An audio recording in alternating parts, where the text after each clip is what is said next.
toi, on se retrouve aujourd'hui pour parler de l'UFC qui aura lieu ce week-end à Nashville, au Tennessee, et qui aura pour main event Cory Sandhagen contre Rob Font. Combat qui, à la base, ça devait être Cory Sandhagen contre Umar Nurmagomedov, mais il a pull out. On se retrouve avec Rob Font qui vient en short notice. Ça reste quand même un combat intéressant. On a Cory Très Sandhagen intéressant. qui est favori à 1,27 et Rob Font à 3,10. Qu'est-ce que tu dis de ce combat, toi? Euh, Franchement, beau combat. Je suis plus intéressé dans ce combat-là que le combat contre Umar Nurmagomedov. Ah ouais? Ouais. Ah, moi, je voulais voir quand Ouais. même. Plus du Bah, côté de Omar, quoi. C'était pour voir si ça confirmait vraiment contre un mec comme Corey.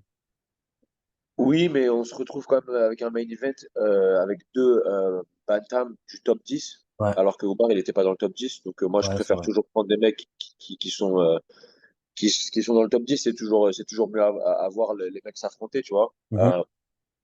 Déjà de un, j'ai pas compris pourquoi Cory Sandhagen il prenait le risque contre Umar Nurmagomedov. J'ai vraiment pas compris. Peut-être qu'il y a eu une offre financière qu'il pouvait pas refuser. Après, Ouais. c'est possible. Mais à Rob Font, c'est complètement différent. Donc le camp d'entraînement de Cory Sandhagen, euh, il a dû vraiment se concentrer sur la lutte quand il quand Mhm. il Ouais, ouais, quand il se ouais, préparait pour le pour coup. Umar. Rob Font, c'est un très bon boxeur, un des meilleurs boxeurs de cette division. Euh, il s'était fait beaucoup toucher par Chito. On se rappelle, il s'est pris beaucoup de dégâts contre Chito, mais si tu regardes son combat, je l'ai re-regardé la semaine dernière, il l'allumait quand même. Il Mhm. l'allumait avec le volume. Il avait double de numéros, de chiffres de striking. Excuse-moi. Mhm. La seule raison pour laquelle il a perdu ce combat, c'est parce il y avait des grosses réponses Mhm. sur les frappes de Chito, tu te rappelles? Ouais, Il ouais, c'est s'était vrai, fait ouais. dropper plusieurs fois. Il se couvrait avec les mains hautes, la garde haute. Il Mhm. faisait vraiment beaucoup de mauvais langage corporel, on va dire, et ça lui a perdu le combat. Mais quand même, il a allumé Chito en boxe beaucoup plus que Cory a fait à Chito. C'est vrai, ouais. Ça reste un combat super intéressant pour moi. Rob Mhm. Font, bien que ce soit un short notice, il s'entraîne tout le temps. C'est un mec qui est vraiment professionnel. Là, c'est en 140 livres, parce que Ouais, c'est un un catchweight, catchweight. ouais. Mhm. Ce qu'il l'a pris avec 12 jours ou 13 jours, quelque chose comme ça. Euh, je suis vraiment fan de Rob Font. J'espère qu'il fait quelque chose. Le truc, c'est que Cory se prépare pour Omar. Il doit avoir une cardio de malade parce qu'il a dû se préparer il a dû faire un camp concentré sur Ouais. la lutte. Et, euh, et je pense que niveau cardio, il va être au-dessus. Je pense qu'il a moins de dégâts sur lui. Il est un peu plus jeune. Je vois Cory Sandhagen favori pour moi.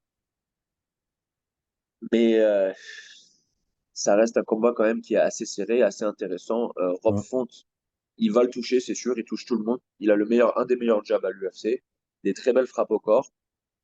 Mais il n'a pas vraiment de pouvoir sur ses mains. Mhm. Il n'a pas vraiment de pouvoir sur ses mains, bien qu'il ait mis. Il a fini Adrien Yanez au premier round de son dernier Ouais. combat, qui était vraiment, vraiment beau à voir. Personne ne s'attendait à ça. Il a remis son nom dans le panier. Il a remis son nom dans le game. Ouais, il m'a surpris avec ce retour, ouais. Ouais. Il aura beaucoup de momentum en allant sur ce combat. Il va être bien confiant. Mais Cory Sandhagen, c'est pas Yanez, hein. Cory Mhm. Sandhagen, Mhm. c'est bien plus expérimenté. C'est Ouais, vraiment, c'est ça. juste en dessous du championnat, quoi. Tu vois ce que je veux dire? Mhm. Donc, Moi, ouais, t'as toi. je dirais une décision, ouais, pour Cory Sandhagen aussi. Je pense que ça va être une guerre. Comme tu dis, il va avoir des très beaux moments, Rob Font. On n'est pas à l'abri à qui le mettre KO, moi, tu vois, je me dis. Vu ils viennent de mettre un KO, un beau KO sur quelqu'un qui était en pleine hype et tout, et pleine confiance. Donc, ouais, j'imagine qu'il peut le faire. Mais comme tu dis, ouais, Cory Sandhagen bien plus expérimenté qu'un Adrian Yanez, qui a l'habitude des gros combats comme ça. Donc, ouais, je mets ma pièce quand même sur Cory Sandhagen, mais je serais pas étonné d'un KO de Rob Font. Ouais, donc, quand on regarde d'un côté, on a Rob Font, gros volume, pas tant de pouvoir que ça, mais il set up ses attaques très bien. Il est sneaky, quoi. Il est tricky, il est sneaky. Il sait comment piéger ses adversaires. Il sait comment fatiguer au corps. Il peut aussi lutter, il peut aussi prendre le dos. Il a un bon sol, malgré tout. Cory Sandhagen, malgré le fait qu'il soit un peu, il est un peu one-dimensional, on dirait ça, tu Mhm. vois. Il fait un peu toujours la même chose. C'est plutôt à l'extérieur, plutôt de la taille à l'extérieur, vraiment élusif, etc. Tu sais qu'il va pas vraiment shooter trop de takedown. Il te met un peu contre la cage, il te met un peu dans la clinch contre la cage. Il l'a fait à Chito pour vraiment gagner les points. Mais tu sais qu'il va pas shooter des double legs, tu sais qu'il va pas shooter des single legs. Donc ça reste quand même un game plan. Tu peux quand même travailler un game plan assez, assez plausible, quoi. Tu sais à Ouais. peu près ce qu'il va faire pour Usain Hagen. Ouais. Tu sais que ce sera une bataille de volume, il y aura du volume des deux côtés. Qui est-ce qui va réussir à prendre le rythme de l'autre? Franchement, je sais pas. Mhm. J'ai envie de prendre Rob Font juste basé sur la confiance et le fait qu'il a pris Yanez au premier round comme ça. S'il prend le combat à 2 semaines en short notice comme ça, c'est qu'il peut-être qu'il sait quelque chose qu'on ne sait pas, tu vois. Mhm. Mhm. Et j'ai envie de mettre un pied sur Rob Font. Je crois. Pour moi, c'est maintenant ou jamais. Après, il a 35 ou 36 ans, je regarde. À Bantam, c'est quand même pas si jeune que ça. Ouais, 36 ans, c'est ça, 36 ans, né en 1987. Donc c'est maintenant ou jamais s'il veut repartir Ouais. dans une title picture, quoi. Mhm. Ouais, Donc ouais, parce que là, il est huitième et ouais, Cory Sandhagen est quatrième. Donc ouais, ce serait une belle opportunité pour lui. Ouais. et il tape son game, il est quatrième.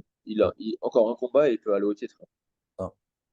Donc ouais, le fait qu'il ait pris ce combat en short notice comme ça, en fait, je parle avec les sentiments aussi parce que je le kiffe, par contre, tu vois, je le Mhm. kiffe. Donc j'ai vraiment envie qu'il gagne et j'essaie de me convaincre moi-même, même si c'est un combat assez compliqué. Mais je vais rester dessus, je vais prendre Rob Font.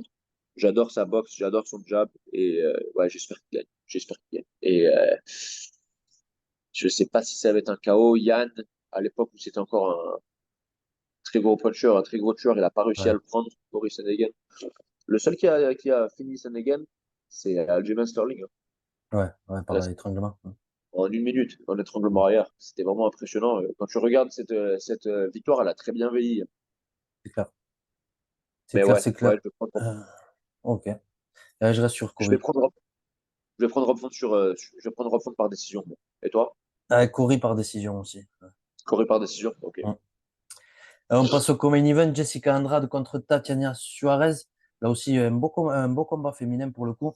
Tatiana Suarez, pardon, qui est invaincue à 9-0. Jessica Andrade, 24-11 et qui revient de deux défaites. Ouais, contre Chaonan Yan et Erin Blanchfield. Est-ce que tu crois qu'elle peut le faire et enlever cette malédiction sur elle? Les Non, trois défaites, non, elle non, va perdre. Ouais, elle va perdre. Elle va perdre. Tatiana Suarez, je me suis déjà entraîné avec elle plusieurs fois. Elle fait son camp à Extreme Couture. ouais. C'est la femme de Patchy Mix, le champion du Bellator. Ah ouais, je sais pas. Euh, Trop compliqué. Franchement, je m'entraîne quasiment jamais avec des femmes. C'est très rare. Juste parce que j'y gagne pas grand-chose. Et elle n'y gagne pas grand-chose non plus Mhm. parce que c'est différent, tu vois ce que je veux dire. Ouais, Mais avec elle, si je m'entraîne avec elle, c'est kiff-kiff, hein. C'est chaud, ouais, franchement, niveau force physique, elle est vraiment forte. J'ai jamais vu ça. J'ai jamais vu ça. Elle est vraiment forte mentalement. Elle a battu un cancer. Bon, elle a battu un cancer. Elle devait aller aux Jeux Olympiques. Elle a eu le cancer. Elle n'a pas pu le faire. Du coup, elle a battu le cancer. Après, elle a commencé à faire du MMA sérieusement. Elle est allée à l'UFC. Maintenant, 9-0. 32 ou 33, il me semble. 32 ans. Elle est née en ouais. 1990, décembre. Vraiment compliqué. La meilleure lutteuse que j'ai jamais rencontrée. Euh, Front headlock, tout ce qui est front headlock, guillotine, bah, comme son mari, d'ailleurs, comme son mari Pachimix, qui est la meilleure guillotine du monde, je dirais, maintenant, là, à cette époque. Ça va être compliqué. Jessica Andrade, quand elle perd, c'est passé par rapport au contrôle, c'est par rapport à la lutte. Même si elle a un très bon jiu-jitsu, récemment, elle s'est fait, ça bégaye un peu au sol contre des adversaires de haut niveau qui arrivent à la contrôler, c'est compliqué. Je sais que Jessica Andrade se fait payer flat money. Je sais qu'elle prend 300 000, quelque chose comme ça, 300 ou 350 000 par combat. C'est pour ça qu'elle prend toujours les combats en short notice, elle prend toujours des D'accord, combats ouais. de ouf que personne ne veut prendre parce qu'elle se prend flat money, donc même si elle perd, elle fait le même argent. Je sais pas combien de temps ça va durer après. Je sais que Dana White, il la kiffe, hein, c'est la petite chouchou. Après, elle fait toujours des performances très excitantes, donc je Mm. comprends. Mais là, Tatiana Suarez, je vois vraiment aucune issue pour Jessica Andrade de gagner. Je vois pas. Je pense que c'est pas possible. Je dis rarement ça dans des combats de MMA, hein, parce qu'il y a toujours une chance, mais là, je pense que vraiment, c'est pas possible. Ouais. Euh, je mettrais ma maison sur Tatiana Suarez. Je Ah la ouais? mettrais. Ouais, ouais, je la mettrais. Je la mettrais. Ok, ouais. Je vais pas te contredire là-dessus aussi. Je reste sur Tatiana Suarez. J'ai pas parlé des cotes. On est à 1,21 ouais, pour Tatiana Suarez et 3,65 pour Jessica. Donc, ouais, les bookmakers savent aussi. Eh ouais. Juste avant, on a Dustin Jacoby contre Kennedy Nzechukwu. Kennedy qui est favori à 1,54 et Dustin Jacoby à 2,05. J'ai clairement une préférence pour Kennedy. Il a enchaîné trois victoires, trois belles victoires au deuxième round à chaque fois des finishes. Et Dustin Jacoby qui vient de deux défaites. Bon, c'était pas contre n'importe qui, ils lui font vraiment pas de cadeau. Mais ouais, je vois Kennedy dans son momentum, dans la confiance et je me demande ouais, où la confiance à Dustin en est. Je pense qu'il peut le finir au deuxième round. Qu'est-ce que tu penses de ce combat, toi? Oui, je suis d'accord avec toi. Niveau confiance de Sin Jacobi, ça va peut-être il aura sera peut-être un peu moins confiant après ces deux défaites, malgré que la défaite contre Khalil Rountree, pour moi, c'était une victoire, hein. Mhm. C'était vraiment, Ouais, c'est vrai que c'était une décision un peu. Ouais. c'était une décision plus qu'un peu, je dirais. J'ai vraiment pas compris, hein. Aucun sens pour moi. Mais bon. Après, il a perdu contre Asmovov, qui est 12-0, donc par contre, là. Kennedy, vraiment bon, hein. Beaucoup de momentum à son actif. Là, ça fait plusieurs victoires qui cartonnent. Yann Coutelaba et Devin Clark également, aussi. Deux finishes. Euh, Très belle allonge, beau kickboxing. Après, Justin Jacoby, c'est un très bon kickboxer aussi. Il combattait à Glory avant. Mhm. Il a eu une belle carrière en pied-point. Belle carrière à l'UFC ici. Maintenant, c'est son deuxième run à l'UFC. Mais je vais rester sur Kennedy. Je vais prendre Kennedy par décision. Je pense que c'est le futur là, à cette KT. Il fait beaucoup de bruit et je pense que c'est son time, c'est son temps maintenant. Ouais, je suis d'accord avec ça. Ok, on peut passer au combat de juste avant. Donc, Gavin Tucker contre Diego Lopez. Là aussi, un très beau combat qui est très, très intéressant. Un gros banger qui t'intéresse à toi particulièrement, puisque tu connais bien Gavin Tucker. Tu as fait plusieurs entraînements et camps avec lui. Gavin Tucker qui a combattu la dernière fois, c'était en 2021 il a perdu contre Dan Ige. Et Diego Lopez qui lui avait pris Movsar Evloev un short notice de 5 jours, on se souvient. Il avait perdu aussi, mais il avait fait une très belle prestation. J'ai une préférence pour Gavin parce que Diego Lopez, ouais, je trouve qu'a enchaîné un combat, une guerre comme il a fait contre Movsar. Et là, venir contre Gavin, c'est risqué. Gavin Tucker, rappelons-le, qui n'a que deux défaites, 13-2. Une grosse expérience. J'ai une préférence pour Gavin, mais c'est chaud quand même. Euh, Gavin Tucker, je me suis beaucoup entraîné avec lui. Quand je suis passé pro, il m'a aidé vraiment beaucoup à m'entraîner pendant des mois et des mois. Je m'entraînais tous les matins avec lui à l'UFC PI quand il avait sa blessure. Il avait une blessure en fait à l'épaule, il a eu une chirurgie, donc il Hein. pouvait faire que des mouvements, etc. Et je me suis rapproché de lui à ce moment-là. On est vraiment bien amis. On parle tout le temps. C'est mon combattant préféré à 66 kilos. C'est le mec le plus technique que je connais. J'ai jamais vu quelqu'un d'aussi technique et d'aussi geek du MMA que lui. Il est vraiment concentré que sur le MMA. Tout ce qu'il fait, c'est regarder des combats et prendre des notes. Il a des cahiers entiers de notes et c'est vraiment un phénomène ce gars-là et je l'adore. 100% derrière lui. Après, c'est un combat assez compliqué. Diego Lopez qui a fait une très belle prestation contre Movsar Evloev. Après, c'était en 5 jours et avec un combattant un peu différent Movsar, il était censé combattre Bryce Mitchell. Ouais, c'est ça. Bryce Mitchell au dos quelques jours avant le combat, donc 5 jours avant le combat, il s'est fait super mal au dos. Il n'arrivait plus à bouger, donc il n'a pas pu combattre. Et Diego Lopez est rentré en short notice. Bon, il a fait ce qu'il a fait, il a fait une belle prestation. Il a eu quelques attentes de soumission contre Moslar. Mais Moslar, il n'a pas le meilleur jiu-jitsu, hein. Moslar, c'est plutôt un lutteur, plutôt un mec Hein. qui contrôle. Il a jamais fini chez personne à l'UFC d'ailleurs, il a que des décisions. Donc, il y a beaucoup de hype sur Diego Lopez par rapport à la performance qu'il a fait, mais il faut quand même se rappeler que Moslar a aussi pris ce combat en short notice. Il n'était pas prêt Ouais. pour un mec un combat complètement différent. Diego Mhm. Lopez est beaucoup plus grand que Bryce Mitchell, plus corpulent, etc.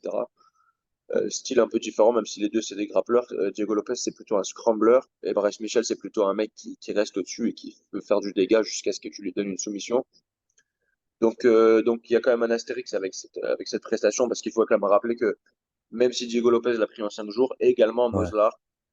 Donc il y a toujours ce phénomène de point d'interrogation quoi, que quand tu Mhm. combats quelqu'un que quelques jours de notice.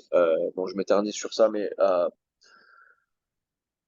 je vois pas une avenue où Gavin Tucker perd ce combat, honnêtement. Euh, Gavin Tucker, il n'a pas combattu depuis 2021, depuis sa défaite contre Danny Gay. J'ai pas envie de dire malchance, mais bon, il s'est pris grosse droite par Danny Gay. Ouais. Danny Gay, comme un camion, quoi. C'est vraiment lourd les frappes qu'il fait. Il s'est fait attraper, c'était en 20 secondes, il me semble. 22 secondes. Ouais. Vraiment dommage pour lui, mais bon, 2021, il a eu beaucoup de temps pour s'entraîner. Entre deux, il a eu des combats avec Pat Sabatini qui devaient se faire, mais vu que quand il s'est blessé à l'épaule, au début, il pensait pas qu'il avait besoin de la chirurgie. Ensuite, il a eu besoin de la chirurgie, donc il y a eu deux combats annulés de sa part.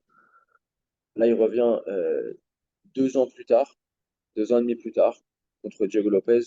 Moi, je vois une domination de Gavin Tucker, peut-être une décision, il y aura peut-être un peu de ring rust, Mhm. malgré le fait que dans la compétition, c'est quand même un peu différent, mais je vois pas Diego Lopez ramener Gavin au sol. Je vois pas Diego Lopez avoir un meilleur striking que Gavin. Je vois vraiment pas. Gavin Tucker, un gaucher vraiment beaucoup fort dans les mains, très élusif, très fort physiquement. Il coupe pas beaucoup de poids. Il n'est pas si grand que ça pour un 66 kg, mais vraiment en technique, comme j'ai dit, et fort physiquement. Il faut quand même se rappeler qu'il a 37 ans, donc il a vraiment Mhm. sa force. Il a une force de daron. Moi, quand je m'entraîne avec lui, j'arrivais pas à le take down. Ah ouais. Jamais de ma vie. Pas une fois. Vraiment compliqué. Euh, ouais, moi je suis complètement derrière lui. Je pense qu'il va prendre la décision parce que juste, il va être peut-être un peu plus patient après la défaite par KO, etc. Mhm. Mais je le 100%, 100% derrière lui.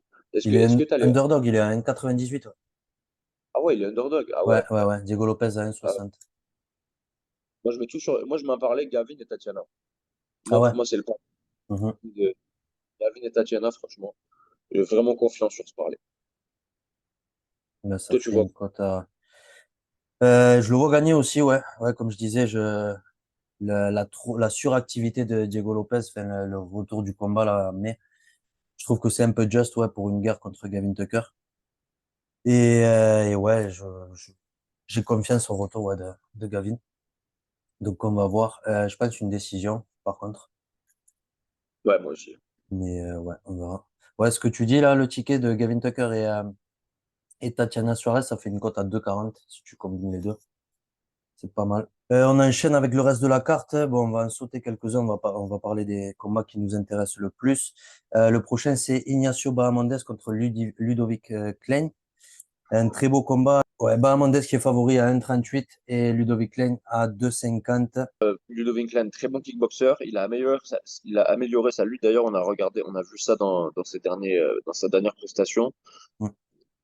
Il a battu Mason Jones, qui d'ailleurs s'était fait couper de l'UFC après ça, il me semble. Une draw contre Jai Herbert. Il a battu Devontae Smith, qui a aussi. Putain, il fait que sortir les mecs de l'UFC, lui. Euh, il avait battu Devontae Smith par split décision. Mason Jones, Jai Herbert draw. Il était censé combattre Jim Miller, ça a été annulé, ouais. Ouais. Euh, Vraiment un combat de striking, là. Ouais. Bahamondes, il est vraiment impressionnant. Moi, Julian Erosa, on parlait de lui il y a quelques jours, c'est marrant. On parle de lui il y a quelques jours, c'est un des meilleurs mecs à switcher. Il switch vraiment bien. Il peut faire orthodoxe ou southpaw. Gauche, droitier, comme il veut, il switch tout le temps. Il a du pouvoir dans les mains, le même. Il met des high kicks des deux côtés, des body kicks des deux côtés. C'est vraiment impressionnant. D'ailleurs, il avait KO Roosevelt Roberts, le mec qui a l'Ultimate Fighter maintenant là. C'est le Renoir avec les dreads. Ah oui, ouais, ouais. C'est un striker de ouf aussi, là, le, Mhm. le mec fin, super fort. Euh, Il avait battu Zhou par, euh, par Brabo Choke, par Ouais. soumission.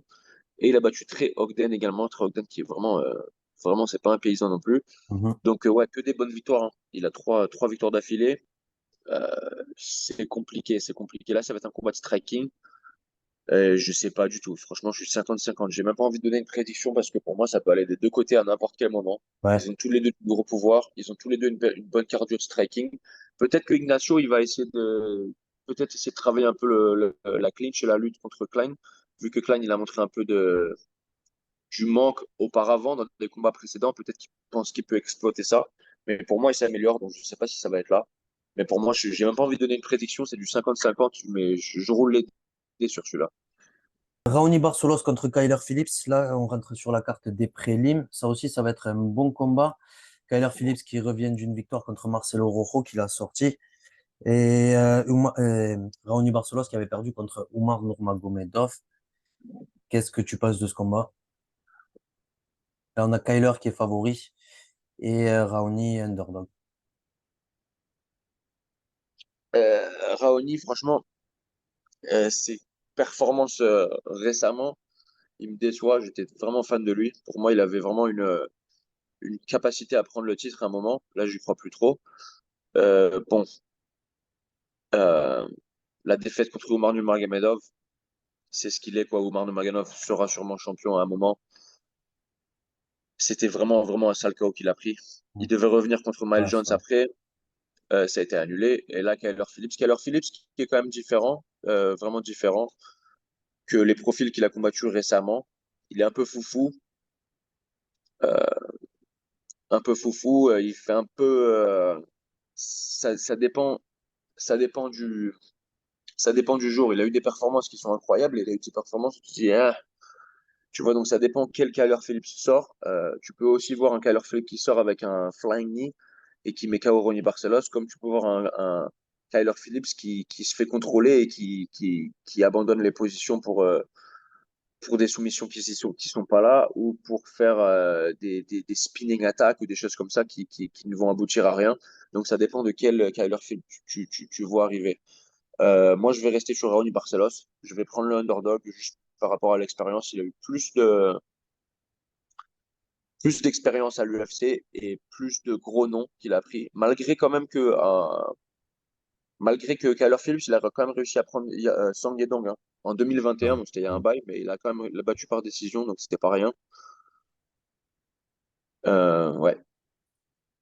Ouais, je Ils prends ont tous Kyler les deux, Phillips. Ouais. ils ont tous les deux perdu contre Victor Henry. Mhm. Toi, tu prends Kyler Phillips? Ouais, pour le jeu du podcast, je pense qu'il peut le faire. Mais ouais, c'est vrai que Raoni Barcelos, c'est chaud quand même. Avant la Moi, défaite je contre pense. Omar, c'était, comme tu Ça dis, ouais, faisait mal. c'était un gros espoir de la catégorie. Ouais. Juste avant Billy Quarantillo contre Damon Jackson.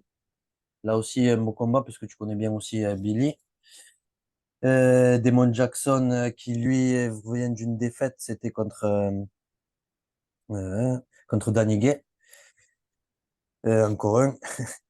Mais ouais, j'ai une préférence pour Billy Quarantillo, qui lui avait perdu contre Edson Barboza, on se souvient, hein, un gros KO de genou au premier round. C'est ça. Mais je pense que c'est prenable, ouais, pour Billy Quarantillo, Damon Jackson. Ça lui manquait de respect. Je pense que Billy Quarantillo est meilleur, ouais. Oui, il est meilleur. L'expérience, c'est kiff-kiff, mais il est meilleur. Il est meilleur partout. Et puis, c'est un gamer, Billy Quarantillo. Il arrive le soir du combat, il est prêt à tout, quoi. Il est prêt à tout. Je me suis entraîné plusieurs fois avec lui. Je me suis entraîné avec lui d'ailleurs il y a 2 semaines. La dernière fois que je me suis entraîné, d'ailleurs, il m'a étranglé, ce bâtard. Mais euh, ouais, je suis obligé d'aller avec Billy, bien sûr, je le connais bien. Il a combattu Gavin Tucker, d'ailleurs, il a perdu une décision contre lui. Les deux sont cool. Entre deux, ils se montrent beaucoup de respect. Mais ouais, bon, se faire KO par Edson Barbosa, c'est pardonnable quand même, tu vois, ça arrive. Qu'est-ce que tu peux y faire? Il avait perdu une décision contre Shane Burgos. Pour moi, il avait gagné en plus. Après, il avait pris pas mal de leg kicks. C'est ça qui lui a coûté la décision. Mais pour moi, je l'avais gagnant quand même, malgré tout. C'était un combat de ouf, hein, contre Shane Burgos, on se rappelle, il avait fait Fight of the Night. C'était juste après Gaethje et Chandler. En plus, on Ouais. a eu deux combats de ouf d'affilée. Il a quand même pris Alexander Hernandez, hein, par standing TKO au deuxième, après perdre tout le premier round, nez cassé, stand partout. Il revient au deuxième et il standing TKO Alexander Hernandez, qui vient de battre Jim Miller. Ouais, je suis obligé de prendre Billy, je suis obligé de prendre Billy. Après, Damon a eu des bonnes performances dans sa carrière. Bon, là, il revient d'une défaite contre Danny Gay. Encore une fois, Ouais.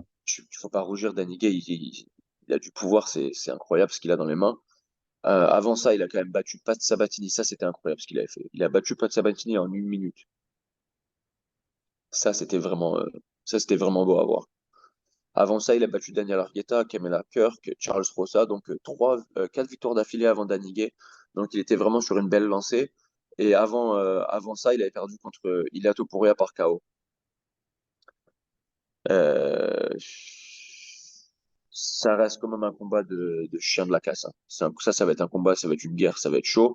Les deux vont pas vouloir perdre. Les deux viennent d'une défaite par KO. Ils vont ils vont avoir vraiment faim. Ça va être compliqué. Ça va être compliqué dans les deux sens. Ce sera pas un combat facile. Impossible que ce soit un combat facile. Mais je reste sur Billy. Je reste sur Billy. Il a une cardio de ouf. Euh, Ils ont le même âge, hein, même âge, même genre d'expérience, même profil, hein, même profil. Mais je suis obligé d'aller avec mon gars Billy. Et je vois une décision. Ça va être un combat qui va durer longtemps. Ça va être une guerre. Et juste avant, on a Jake Edley contre Cody Durden. Là aussi, un très beau combat. Jake Edley qui a une seule défaite à son actif et Cody Durden, un très beau combattant qui revient d'une victoire contre Charles Johnson, qui a enchaîné 3 victoires d'affilée. Un très beau combat, ouais, c'est le deuxième combat de la soirée dans les prélims. Qu'est-ce que tu penses de ce match-up, toi? Beau combat, c'est sûr. Jake Hadley a un bon prospect, hein, il a qu'une défaite à l'UFC. C'est son début, il me semble. Cody Durden, je sais pas pourquoi il est détesté. Je pense que c'est à cause de ses antics et la façon dont il parle. Il insulte et tout, mais il est marrant. Pour moi, Ouais. c'est un peu le Colby Covington de 57 kilos. Chaud combat, parce que Jake Hadley, on l'a déjà vu sacrifier la position pas mal de fois. Il se fait takedown, etc. Bon, il a eu un triangle. Je sais plus si c'est son dernier combat. Laisse-moi regarder vite fait. Il avait eu un triangle à son deuxième combat à l'UFC contre Carlos Candelario. Et ensuite, il avait eu un KO contre Malcolm Gordon au premier round. Ah ouais, avec le body shot. Ah, c'était chaud. C'était chaud ce qu'il lui a mis. Mais bon, Cody Durden, c'est différent. Cody Durden, c'est quelqu'un qui va essayer de mettre la pression directe, qui va essayer de lutter. Il a un bon striking. On rappelle ce qu'il a fait à JP Vice. C'était impressionnant ce qu'il lui avait fait. Mais ouais, là, je pense que je vais aller avec Cody Durden. Plus d'expérience. Battu Charles Johnson, battu Carlos Mota, qui a battu JP Vice, 3 victoires d'affilée. Il a battu mon pote à Ori Killing également, même si Mhm. c'était assez discuté la décision, mais bon, il a quand même battu. Ses seules défaites à l'UFC, c'est Jimmy Flick et Mohamed Mokaev. Et ses seules défaites, ouais, à l'UFC. Ouais. Donc, ouais, je vais quand même le prendre. Je vais quand même rester sur Cody Durden. Je pense qu'il va mettre la pression, il va lutter et il va prendre une décision. Et Jake Hadley, par contre, ça va être un gros nom, il va revenir, mais je le vois pas gagner ce combat. Non? Ah, moi, je pense que Non. si, qu'il peut le faire. Tu Je vais penses rester comment une sur lui. soumission ou... Une décision. Une décision, ouais, je vois un match très serré, mais il arrive à gagner, ouais, dans la décision. D'accord. Et voilà, ouais, je crois qu'on a à peu près fait le tour de cette carte, hein. Je sais pas si tu as Euh, autre chose à ajouter. ouais, on a vu Claire Lopez malheureusement qui a perdu. On n'avait pas parlé parce que le dernier épisode, quand on a enregistré l'épisode, la carte de Rising était en train de se faire. Claire Lopez malheureusement qui a perdu pour la ceinture par soumission. Dommage pour elle, mais bon, elle reviendra. Elle venait d'une belle victoire par soumission. Ensuite, elle a pris un short notice à Rising et elle s'est fait soumettre. C'est dommage pour elle. Mais bon, on lui souhaite que du bon et qu'elle revienne. C'était un combat à atomweight, donc c'était à 100. Ah, c'est un catchweight en fait. C'était un catchweight à 108, d'accord. Dommage, elle a perdu en 1 minute par Ninja Choc. Le Ninja Choc, ça pardonne pas. Euh, Dommage pour elle, mais bon, c'est comme ça. Et ouais, je voulais juste faire cette petite parenthèse parce que je l'aime bien. Et aussi Patricio Pitbull qui s'était fait KO. Il avait pris un combat en short notice contre un mec de Rising. Il a sûrement dû se dire ça avec un combat facile, je le prends vite fait. Et malheureusement, il s'est fait KO au deuxième round, au premier round en 2 minutes. Malheureusement pour lui, mais bon, c'est comme ça. Bon, ça lui coûte pas sa ceinture du Bellator, ça lui coûte rien, mais bon, moi, c'est un de mes combattants préférés, ça me fait chier de le voir perdre. Mais bon, on verra. Apparemment, ils vont faire le rematch donc, de Suzuki contre Pitbull à Bellator. On verra ce que ça fait. Mais voilà, c'est tout ce que j'avais à dire sur cette carte. Après, le reste des noms, on les connaît pas trop. Et Tofik aussi, le mec qui était le mec qui était dans le tournoi du Bellator, qui était avec Mansour, etc., qui a gagné aussi par KO. Mais ouais, après ça, c'est tout. C'est tout, on a fait le tour. Ok, ben, je crois que c'est tout pour cet épisode. Merci de nous avoir regardés. N'hésitez pas, on s'abonne. Merci à ceux qui y sont déjà. Cliquez, likez et à la prochaine. Portez-vous bien.